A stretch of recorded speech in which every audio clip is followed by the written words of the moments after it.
Morning punters, here we are back at the Emerald, race-free Mondays. We haven't got many left. 2 to go. This one and 2 more, is it, or one more? One more. Coma. Then Easter. Anyway, it's been great while it's lasted, DK. How good, Potts, how good. And the whole time that's been going on, DK, you've been doing the Betfair Try Series. Tri-Light Series. How have you found it, having the play? I mean, you like, for those that haven't been following it, DK has tipped sensationally throughout the whole thing.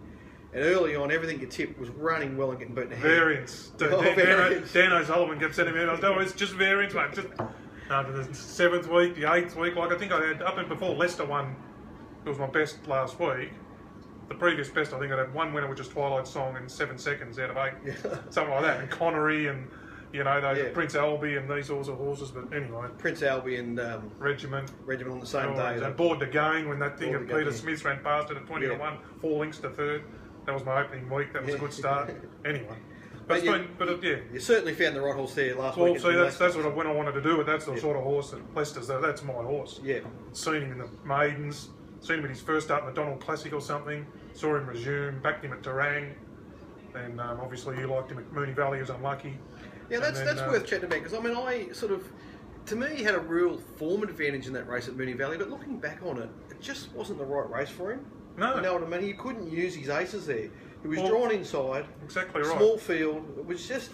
It was a disaster waiting to happen. And I sort of closed my eyes and thought, well, he's got so many advantages here, I'm just going to close my eyes and hope. What you've got to do to have a bet. That's it. Otherwise you'll never have a bet if you don't take some sort of risk and things. So that's what I do sometimes. He's still going to win. And but the problem is then, because of that, then I had trouble getting him short enough last week, and I left him out. Yeah, so I noticed that, Whereas I said, there, big track, Yandle, drawn 8. So there's no getting bottled up today. He'll just be too good for this. And he's rated through the roof. Yeah. I've done those ratings this morning. Yeah. So we ran the time. You look back at it, you go, that's the right race for him. I mean, you've just nailed that. You've found the right a horse with a lot of an unexposed horse that's got a lot of talent that's not nowhere near fulfilling it. Finally, in a race where he could actually express himself. That's right. Yeah, that's right. 4th up and all that weird. But I'm big on, because we got it's betting in the country. I'm massive on changing circumstances. It's not so much like Hong Kong, 2 tracks. I mean, a lot of you do the country as well. You keep your foot on, but betting the metro tracks, you got 4 tracks. We've got 60-something tracks in the country. Yeah. So that horse, he was going from that big roomy Terang track, where he had all the room and the big barrier 2 at Moonee Valley, and then he gets there. Then he is again out drawn with room on the big spacious Sandown track. So he was always, So it's just, I'm very big on changing circumstances. We've got a lot of different shaped tracks, and the horse can go from Ararat to Mornington to Pakenham, and it's just completely different events. Yeah. And so it'll be very interesting to see what Darren Weir does with him now, because he's set himself a really strong platform. He could. Well, you could up to Brisbane or something. Where's he going now? That'll all be options, DK, because that horse is rated well enough last week to be very competitive in any 3-year-old race, like apart from it's meeting the top horses at a distance that's too short for him. But as he goes up in distance, he's only going to get better. He'd certainly, if he was in any Saturday 3-year-old race, he'd be highly competitive. He'd be competitive against older horses at Saturday grade off that platform. So he's just got so many options. It'll be very interesting to see where he goes. Before we get into more of that stuff, I just wanted to touch on one of my subscribers, a good guy, Matt Rawlinson's, with a few other guys that you probably know off Twitter, Shane Curlier, who's Toowoomba Tips or something. A couple other guys up there in Queensland. They're from Queensland. They're doing some stuff for charity with a thing called Buy a Bale. So it's just BUWABALE.com.au. It's a charity to raise funds for farmers that are having a bit of trouble up there in Queensland with some drought and stuff. So what he's doing through his business, Matt, is providing $300 a week to put on horses, and one as a guest tips for each week. So it was my turn on Saturday, and unfortunately the 2 horses that I found for him were for sure at very big odds. He ran second, but a well beaten second, but still ran a nice race. And the old top of the range. Coma. I thought top of the range was a fairly safe, solid bet, but horse flying. Anyway. A lot had to go wrong for it to lose. That's right. And it all did. There we go. A great game. And DK's next cab off the rank. Next cab off the rank. So I'll make sure there's a link to that website and stuff in the notes on the YouTube there and everything. So anyone that wants to send some money involved and get involved there somehow, that'd be I'm sure Matt would appreciate it. So, had to do that. Why don't we talk a little bit, DK? We're going to talk a bit about. We had a really good email from Chris, and he was just asking.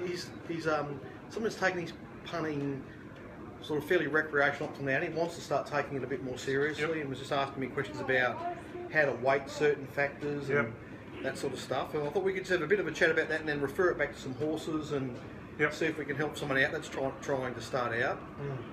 So, like Chris mentioned, things like speed and times and track conditions, and form from the same track and distance, trainer jockey combinations, where they are in their prep, first, second, third up, par times, all those sort of good factors. So they're good questions to ask. And I think, and he was sort of asking how I go about weighting them. So if I were to say my view on that question first off, weighting those factors to me it's different for every race. And I think if you get into just trying to specifically weight them and put some black and white type, percentages around those things, you're trying to beat the computer teams at their own game. That's right.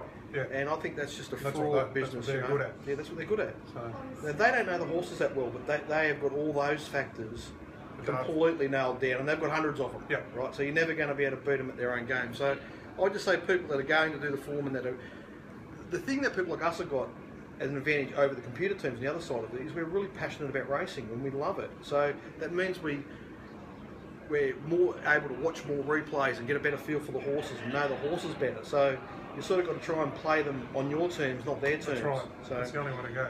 That's what I think. So I think for people like Chris that are starting out, one of the key things is at the start to keep it simple, work out things that work, and then build on it over time.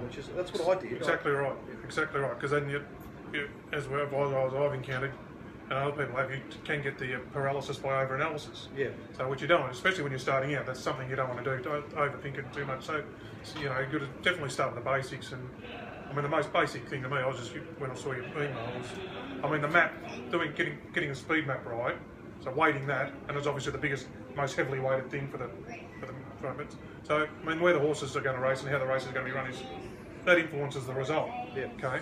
By extension, then, is the talent of the jockeys and their instincts and the trainer patterns. That all feeds into that. Yeah. So, talking to Dicko, who's down, he's come down from Sydney, and I mentioned to him something about Pat Carey the other night. His horses are sort of always in the second half of the field. He said, "Well, I don't know that stable so well, so thanks for telling me that. I didn't know that. I just expected that horse to be up the front." I said, "No, mate, they're always conservative, but it's something you learn over time." So I think it took me. I reckon it took me over a year, DK, to get a good handle on a lot of the stables down here. Yeah. When I first, I've been working on Melbourne for a while. I had a handle on the big stables, but the smaller ones. Yeah. So it's something you just have to work at over time.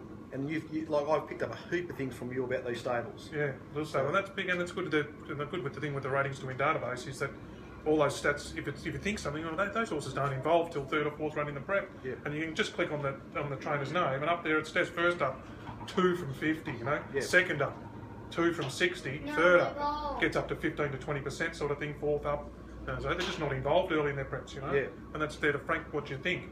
It's nice to have that stats there as well because the computer teams know that as well. Yeah.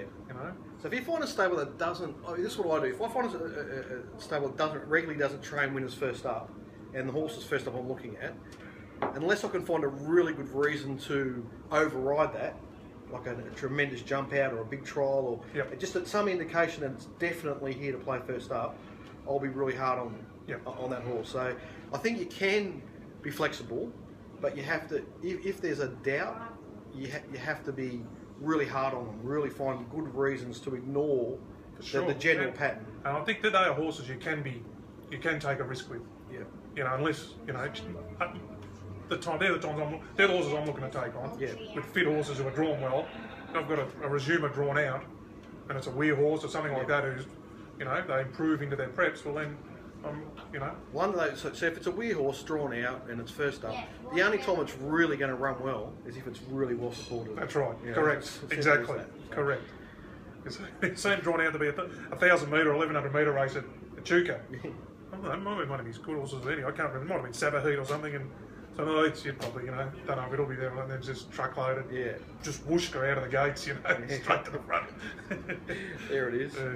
So I was like, in terms of keeping it simple, DK, I mean, I remember when we first started talking back a few years ago now, and you showed me your old pad. All you were doing was watching the videos, making notes of the horses that really interested you, and then going from there. Yeah. And, you know, that was the real core of your operation, and that worked really well to start with. That's right. Well, yeah, it did. It worked. It worked. But that was 5-6 years ago, where you could get 10 to 1, the 2 to 1 chance, and all that sort of business for a while. You know, before, you know, I was new and before everything's changed in that betting landscape. But yeah, it worked well. But I've just found over time, and just listening to Stewie Davidson's podcast the other night, you know, you're just always looking to improve and looking to something new, and you don't want to change too much, but things to improve. And so I've, you know, that black booking and that just backing those horses, I was only backing one a race generally and things like that. Or I was finding I was getting tunnel vision for those horses as time drove on. I was missing other ones because I'd see the black, there it is in the black, pops up in the race, and if you've got to back it because it's in the black book. And if you don't back it and it wins, it's worse. Yeah. So I've just changed that up a bit recently as part of just trying to. I was having a bit of a grubby period, so. But part of my review through that grubby period was I was doing too much. Yeah. I was doing too much. Right. And I was doing all the jump outs. Yeah. I'm happy to say I'm cleansed of them. Pots cleansed. Good. So I was doing all the jump outs, all the trials, all the post race, on all the maidens. It's if a punter don't know, it's a norm to do all of those jump outs. So what I do with them is, generally speaking, I only go and look them up when the horse is in a race. Because if you do them all and make notes on all of them, there's just too many. Yeah. I mean, what would there be in Victoria every week? There'd probably be 50 or more, wouldn't there? More, at least. Yeah, at least. I mean, there's usually somewhere between 10 and 20 at Flemington. One of the MRC tracks is usually at least 10, could be 20. Yeah. Then there's Ballarat. And Ballarat sometimes have 20. There's one week there was 75 jump outs or something. Yeah. I counted. And that's without the ones we don't know about. Yeah. Cranbourne, there was more. But anyway, so I was finding because I was just so desperate to get a hand because I'm betting on the lightly raced horses. I was so desperate to laze my eyes on them as often as I can. But I was just finding I was falling into horses in sprint races and things like that I shouldn't have been doing. But so. And I think that's a trap with the jump outs, that you do end up backing a lot of horses in 1,000-metre races, and a 1,000-metre race and 800-metre jump outs are so different. It's not even funny. That was one of the big things that stood out when I looked at my results. Yeah. Just getting torched on 1,000-metre races. Yeah. And they are their own island. They are their own individual island, and an 800-metre get trot around at your home track isn't like a 1,000-metre race at wherever, you know. I reckon the best way of for punters to understand that and get a feel of why is watch a lot of 955-metre races at Moonee Valley, because it condenses it even further. So they're out of the gates, they're just going. Them races are just so. A lot of them are won by stalkers and horses that can travel at a high speed and then finish the race off. The ones that have to be hunted out of the gate and stuff, they tend to find the last 50 metres of those races really tough. It is a really interesting thing. So you're doing too much, DK. Yeah. And so I was doing too much. You have a look at it. So what do? Do you go back to a lot of those simple basics that you had from the start? Yeah, I did. And I mean, the beauty of it, your podcast came on. So, I talk to you about a lot of stuff all the time, and you reinforce the basics. But I want to do my own thing. But when you talk about the process and everything, my process wasn't need to be refined. Yeah. And there you were on the podcast listening in, so you've got to have your process right. Is what holds up in these bad runs. So I just reviewed my process. I changed that up a bit. Kept back, but doing a bit more pre-race. Got rid of doing all those jump outs to spend more time on the pre-race. Yeah. Because I love the post-race, but the pre-race I wasn't spending enough time on it. So changed that up. Got the 2 pads, what you said. Yeah. So I've got my post-race pad and my pre-race pad. So I've did what you said in that, so that's helped too. So I'm getting good clarity on both of those, and handwriting, barrier, what you said, put them in barrier order. Another thing I picked up. Nathan Snow, listen to Nathan Snow, I might have to talk to him. Hold that thought, okay? Hold that thought, and we'll come. I just want to end it there so we can get the video up nice and efficiently, and we'll come back and we'll continue on. Yeah.